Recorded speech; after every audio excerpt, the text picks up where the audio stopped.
Like him. 3 years into Adrian's affair, I met a college boy with a young, unguarded face. White t-shirt, faded jeans, rebellious eyes beneath hair that fell a little too long over his forehead, his lips pressed into a thin line. He looked enough like the young Adrian to make my breath catch. My car had broken down on a road outside the city. He looked under the hood and said he could fix it for $75. Halfway through the job, his phone rang. It seemed to be the hospital billing office calling about the deposit for an upcoming surgery. He stood there with the phone to his ear for a long time before speaking. "I'm working on it. I'll have the rest of the deposit before the surgery. Just give me a little more time, okay?" As I watched him, I thought of the day I first learned about Adrian's affair. He'd sat slumped on the couch, his face buried in his hands, his voice hoarse. "Claire, I never meant to betray you. But she looks so much like you did when we were young. Don't you understand? Every time I see her, I remember everything you went through. I remember how helpless I was back then. I can help now.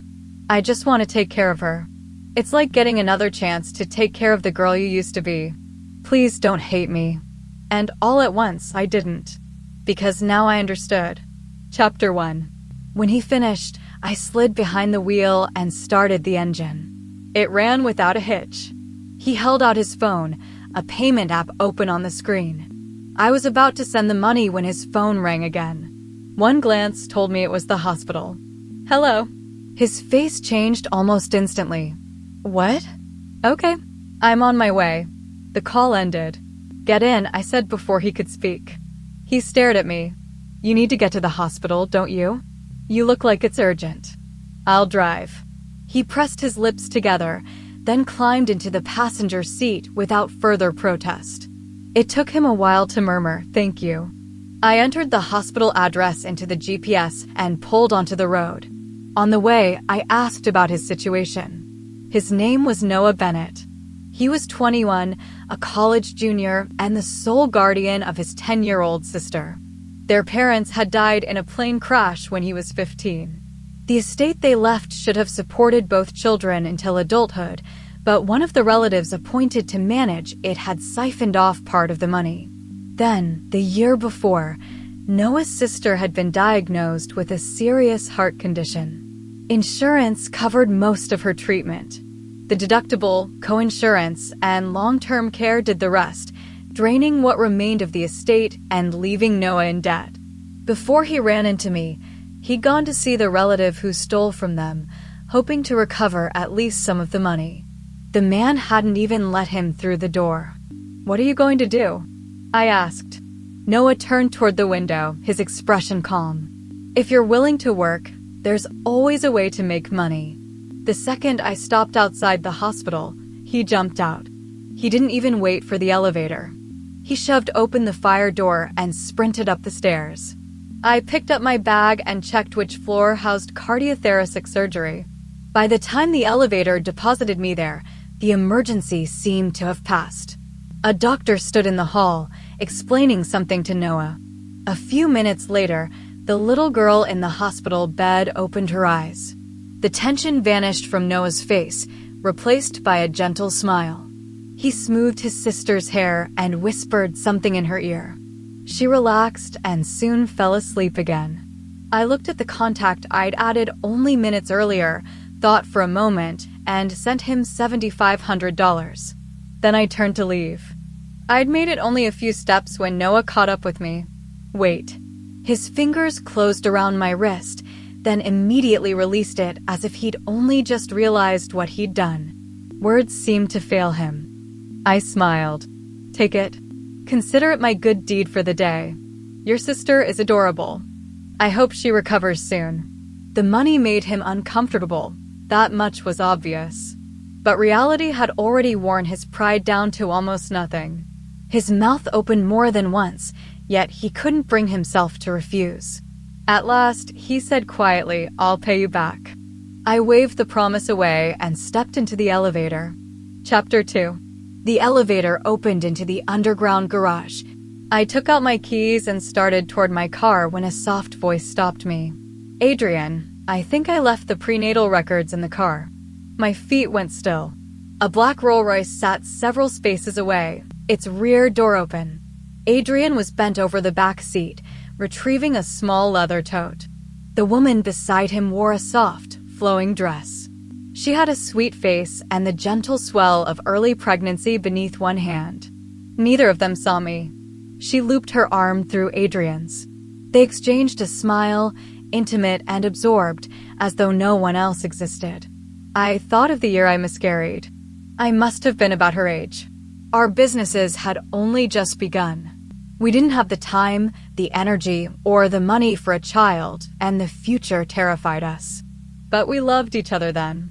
However impossible the circumstances, we could never quite bring ourselves to end the pregnancy. In the end, we didn't have to decide. I miscarried before we made a choice. Adrian held me through the night at the hospital, his eyes bloodshot by mourning. "Just give me a little more time, Claire," he'd rasped. "When our child comes back to us, I swear they'll be the happiest child in the world." I'd clutched his shirt in both fists. His grief was as deep as mine, so I hadn't even dared to cry too loudly. At 24, I lost my baby. Adrian was cleverer than I was. He knew how to make up for his regrets. There she stood, my replacement, 24 years old and carrying Adrian's child. Back in my car, I tried to light a cigarette with shaking hands. Instead, I covered my eyes and let the tears fall through a bleak, soundless smile. I had accepted long ago that Adrian's heart had changed. I expected nothing from him anymore. So I couldn't quite understand why I was still crying. Chapter 3. Adrian came home that evening. We'd slept in separate rooms for a long time. He and the other woman had an apartment on the other side of town where they lived a second version of family life. I couldn't understand why he still insisted on returning to this house every day. We sat across from each other at the dining table in silence, the occasional tap of silverware against china the only sound. Adrian placed a barbecue rib on my plate. I didn't object. But when dinner ended, it lay exactly where he'd put it, untouched. "Your birthday's next week," he said. "I thought I'd throw you a dinner. Invite a few friends. Make a night of it. Do whatever you want." I shrugged. "I have a business dinner that night, so I won't be here." He finally looked up. Weariness shadowed his face. "Do you have to be like this forever, Claire?" "Like what?" After a pause, he said, "I just want us to have a life together." I set down my fork. "Have you ever thought about divorcing me?" "No," the answer came too quickly. "Don't you want to give Lily a stable, public place in your life? She's been with you for years. She's carrying your child. Don't you think she deserves more than this?" Adrian frowned. "I've told you. What I feel for her isn't love. It's compassion. You're the only woman I've ever loved. She reminds me of you when you were young. I want her to have an easier life. I want her to be happy. That's all." He sounded sincere. He might not even have believed he was lying. In truth, Adrian rarely lied to me outright. At first, he'd simply concealed Lily Reed's existence. Once I found out, he admitted everything. I asked him to stay away from her, and at first he agreed. Later, he told me he couldn't. He couldn't watch Lily struggle and turn his back. He couldn't see someone drowning and refuse to reach for her. I fell apart. I cried, screamed, fought, despaired. He only held me while I beat my fists against him. Eventually, I ran out of strength. Adrian mistook my exhaustion for acceptance. Once, testing the waters, he brought Lily to meet me. She had a figure much like mine. And when she looked at Adrian, her eyes held the same trust and dependence mine had when I was young. That night, I lay in the bathtub and cut my wrists. If I hadn't been found in time, I wouldn't be alive. Lily never appeared in front of me again. Adrian became almost painfully careful. He treated me better than before, terrified I would hurt myself again. For a while, he refused to leave me alone, and my therapist made him and several close friends follow a safety plan. Sometimes he fell asleep on the couch outside my bedroom, only to jolt awake and check that I was safe. I knew he was exhausted. So what? No matter how tired he became, He could still leave me and fall into Lily's arms, where someone would soothe him. Who did I have? Whose arms were left for me? Chapter 4.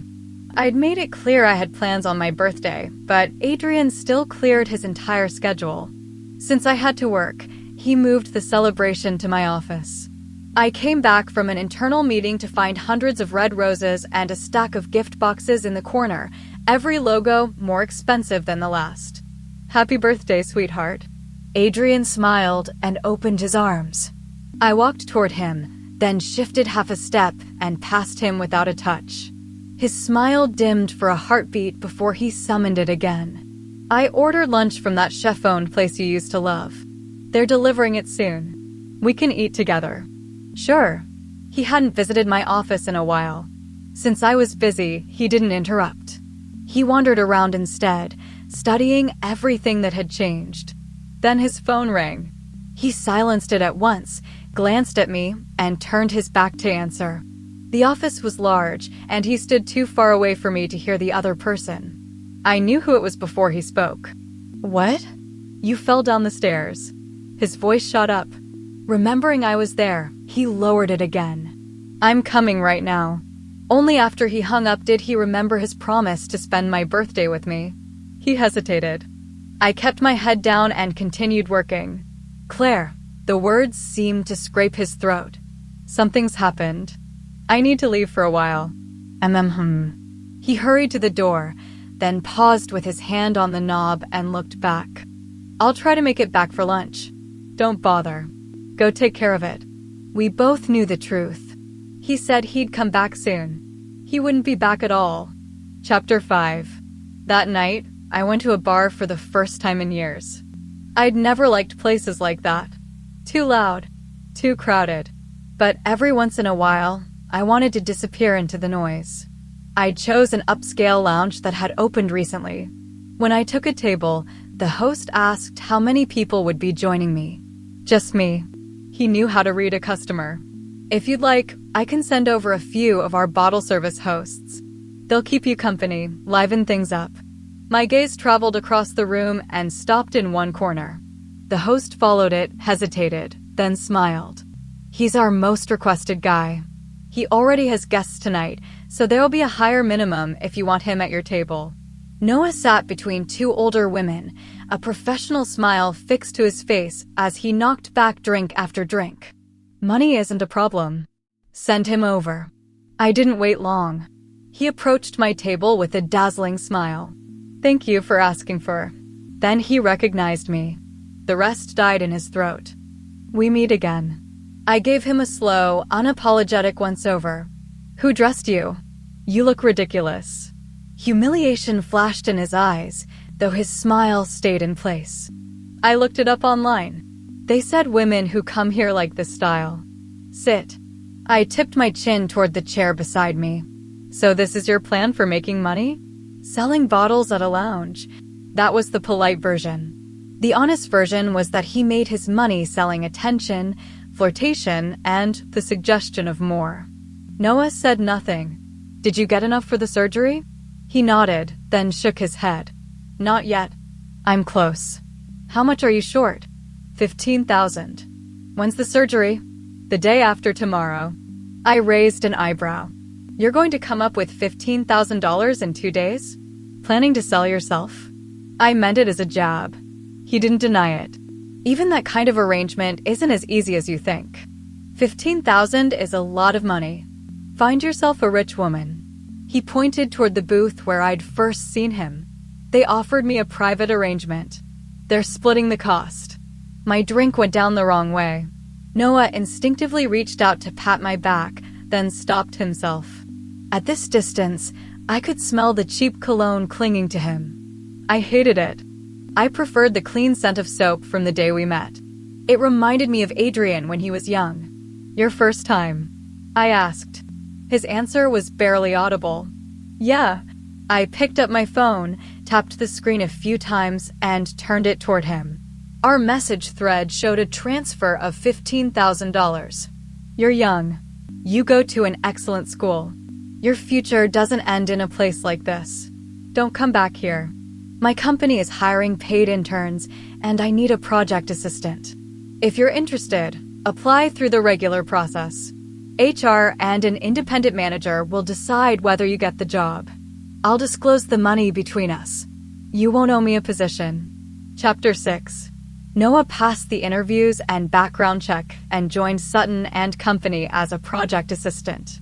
He was already a college junior, and it became his first real internship. To avoid a conflict of interest, he reported to the operations director. HR reviewed his compensation and performance.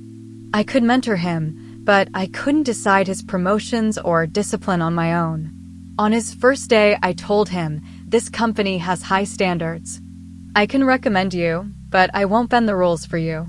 You have to prove you deserve to be here. Once he shed the gaudy sequin jacket for a well-cut suit, he looked even more like Adrian. Sometimes, when he gave me a project update, the resemblance made the room tilt. One night, I found him still working long after everyone else had left. I walked over and rapped my knuckles against his desk. He looked up in surprise. Miss Sutton? You're still here. So are you. I arched a brow. I don't remember this company encouraging interns to work this late. I want to catch up as quickly as I can. His smile turned sheepish. I don't want to disappoint you. You don't have to prove yourself by staying all night. Log the hours and talk to your manager about your workload tomorrow. I straightened. Come on. I'll drive you home. He didn't argue.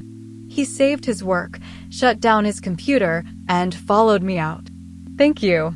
On the drive, I asked how his sister was recovering. Really well. She's home now. All she needs is rest and regular follow-ups. The mention of her softened his whole face. Most of the time, Noah's expression hovered on the cool side of indifferent. His sister was the only subject that brought genuine warmth to his eyes. I glanced at him, then looked back at the road. At a red light near a neighborhood park, I stopped the car. Under the amber street lamps, Adrian and Lily crossed in front of us with his arm around her. They must have been going for an evening walk. His attention never left her. He didn't see my car at all. I rested my chin on one hand and watched. What a lovely scene. The perfect little family, straight out of an advertisement. Miss Sutton, Noah prompted. The lights green. A car behind us honked. I came back to myself, pressed the accelerator, and left the image behind.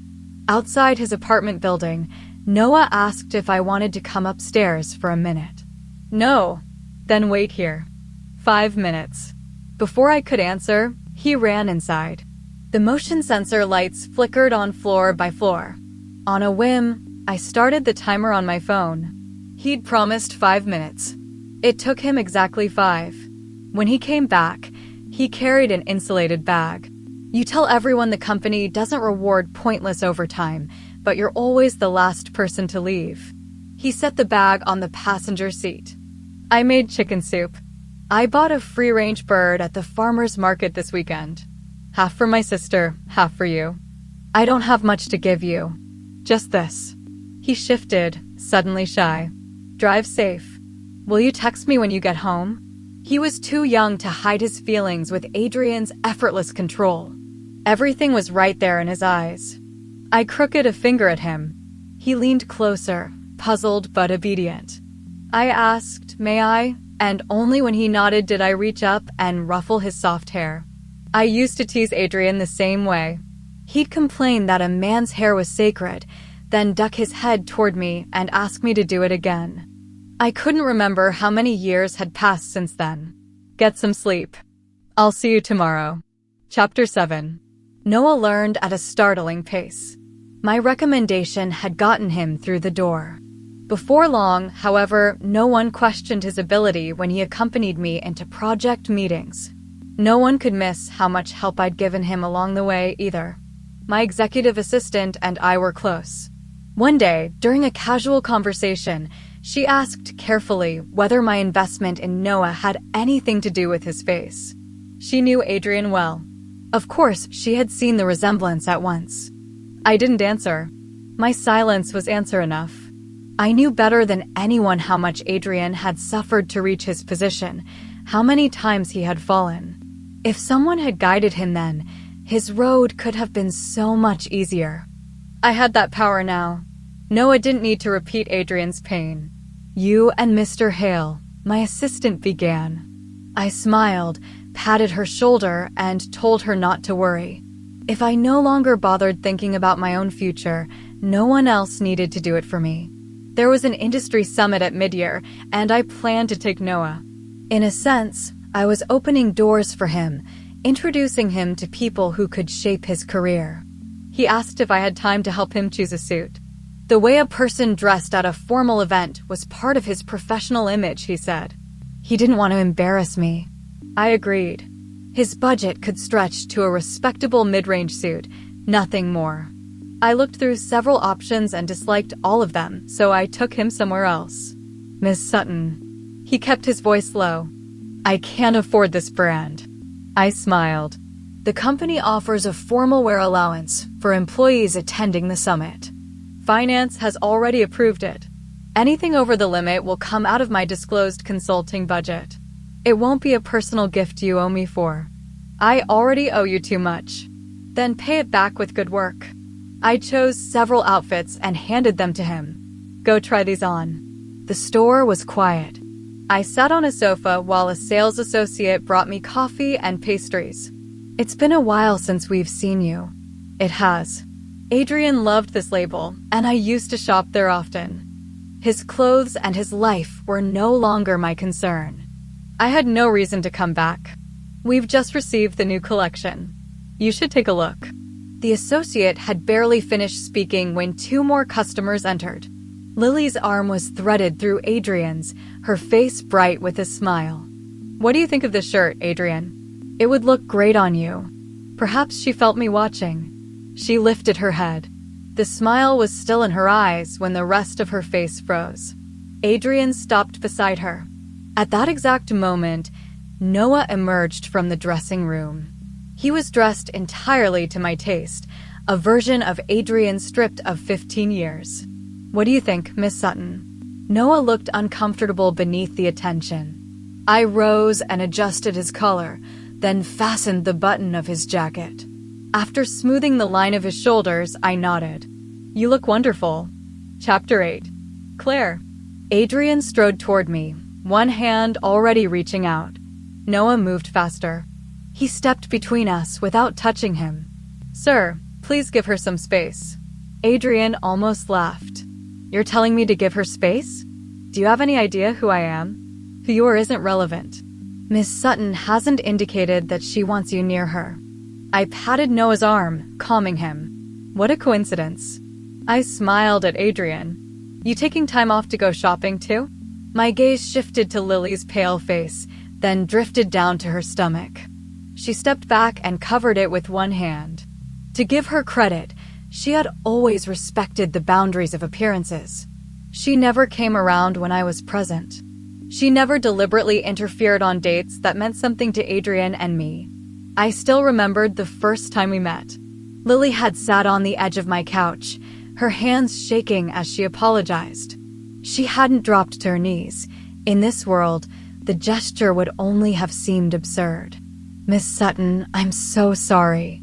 I know what I did was wrong. I knew Adrian was married, and I fell in love with him anyway. But I can't leave him. I thought I'd die if I lost him. I don't expect you to forgive me. I won't pressure him to marry me, and I won't pretend I have a legal place that belongs to you. You'll always be his wife." Knowing how protective Adrian was of her, I couldn't believe he had never imagined making their life official. Yet, even with Lily days away from giving birth, he hadn't asked me for a divorce. Maybe she had talked him out of it. I didn't know. Adrian always said she was like me, but in this respect, she and Adrian were the ones who resembled each other. Both of them had a gift for making themselves the innocent party after doing something unforgivable, as though every wound they inflicted came from having no other choice. "She doesn't look well." I glanced at Adrian. "You should take her to labor and delivery triage. She's late in her pregnancy. Don't take chances." Adrian kept staring at me. but sweat beaded on Lily's forehead. Her face turned whiter by the second as she held her abdomen. At last, she whispered, "Adrian, my stomach hurts." His jaw tightened. He shot Noah one final, bitter look, then turned, put an arm around Lily, and rushed her out. I took out my phone and faced the sales associate.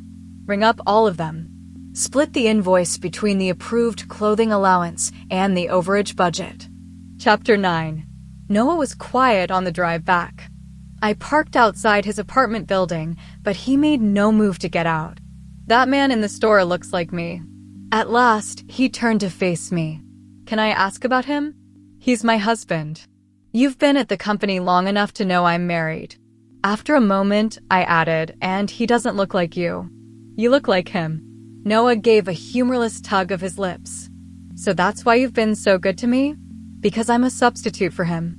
"What answer are you hoping for?" I sighed. "That my husband cheated on me, so I found a younger version of him to get revenge?" The idea made me laugh. "Does it matter that much, Noah?" "Whatever my reasons, the help I've given you is real. So is the time I've spent teaching you." Every professional arrangement went through the proper channels. None of it was a private bargain. "Why do you need to dissect it?" He stared at me, disappointment, anger, and hurt colliding in his eyes. In the end, he said nothing. He opened the door and got out. The bags of new clothes remained on the back seat. I sighed, collected them, and followed him inside. I'd driven him home enough times to know his floor and apartment number, but this was the first time I stood outside his door and knocked. When Noah opened it, his eyes were red. He looked away at once. "What is it?" "You forgot these."